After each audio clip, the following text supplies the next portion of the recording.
আমরা প্রকৌশল অঙ্কন ওয়ার্কশপ প্র্যাকটিস বিষয়ে প্রথমেই যেটা আমাদের জানা দরকার সেটা হলো যে আমরা যখন ওয়ার্কশপে ঢুকবো, যখন আমরা কাজ করব বা যখন আমরা কোনো যন্ত্রপাতি ইউজ করবো, মেশিন, ইঞ্জিন কিংবা কোনো যানবাহন ইউজ করবো, তখন প্রথমেই আমাদের যা করণীয় আর কি, ওয়ার্কশপে ঢুকলে আমাকে প্রথমে কী করতে হবে, আমার প্রথম যে করণীয় সেটা হলো আমাকে অ্যাপ্রন পরিধান করতে হবে। অ্যাপ্রন পরিধান করতে হবে যাতে করে আমার পোশাক আশাক কোথাও আটকে গিয়ে আমি দুর্ঘটনায় কবলিত না হই।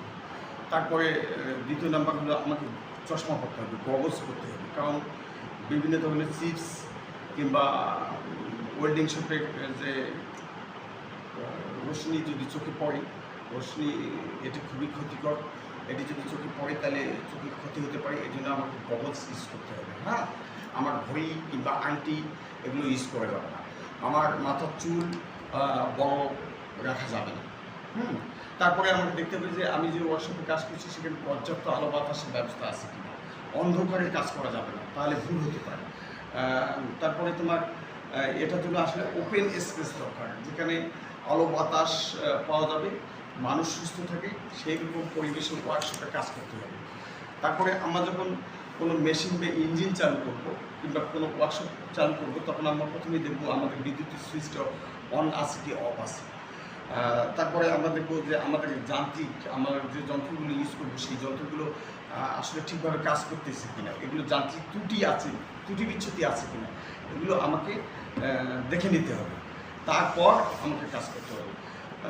ওয়ার্কশপ প্র্যাকটিসের সাবধানতা সম্পর্কে যেটা প্রথমেই বলা হয়েছে সেটা হলো সেফটি ফার্স্ট, ওয়ার্ক লাস্ট।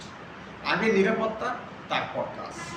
আমাকে আগে আমার নিরাপত্তার কথা ভাবতে হবে। তেমনি বিমান উড্ডয়ন বলো, মোটরসাইকেল চালানো বলো, বাস চালানো বলো, মাইক্রো কার, তুমি জাহাজ, তুমি যাই ইউজ করো না কেন, তোমাকে প্রথমেই যান্ত্রিক ত্রুটি বিচ্যুতিগুলো পরীক্ষা নিরীক্ষা করে দেখতে হবে, যাতে এবং যদি যান্ত্রিক ত্রুটি বিচ্যুতি থাকে তাহলে সেগুলো সমাধান করতে হবে, সেগুলো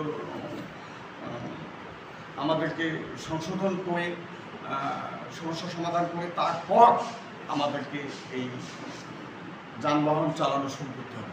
তাতে করে হবে কি, যানবাহন চালানোর সময় আমরা দেখেছি যে রাস্তায় আমাদেরকে ট্রাফিক পুলিশ আটকায়, এর কারণটা হচ্ছে আমাদের হেলমেট অনেক সময় থাকে না। আমরা অনেক সময় হেলমেট যদি না পাবো তাহলে তুমি দুর্ঘটনায় কবলিত হলে তোমার মৃত্যু হতে পারে, কিংবা তোমার মস্তিষ্কে যদি আঘাত লাগে তোমার